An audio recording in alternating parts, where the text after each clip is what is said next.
Thank you, Chair.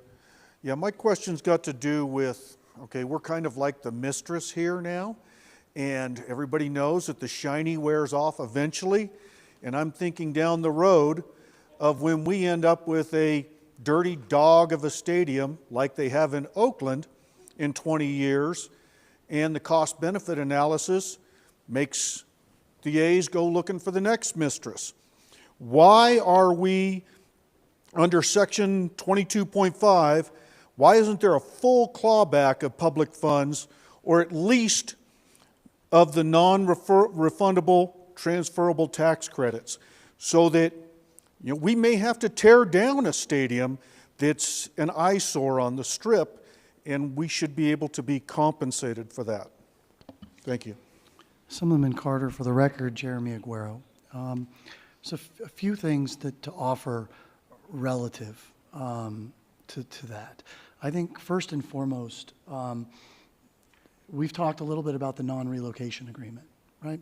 The non-relocation agreement, if they choose to leave at any point during the next 30 years, they have to pay off the bonds, they have to pay off the refundable portion of the transferable tax credits. So if they choose to leave early, the public, through the Stadium Authority Board, should own the stadium free and clear, including the land, the underlying land, which in the last question is obviously quite valuable.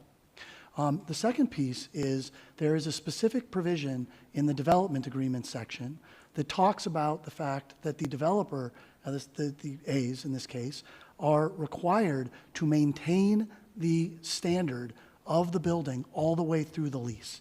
They are required to do that. The Stadium Authority Board is specifically put in place to enforce the laws that this body passes and those agreements as they exist.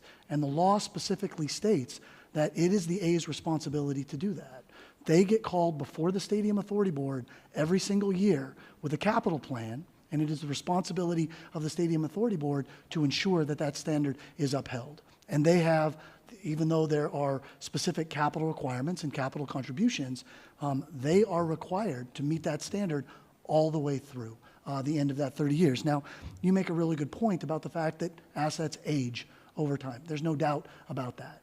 But there's been a lot of thought that's been put into this particular legislation, and I would argue the agreements that were created as a result of the Senate Bill 1 that gave rise to Allegiant Stadium to insulate our community and this asset from exactly the problem that you're concerned about. Assemblywoman Bilbray Axelrod.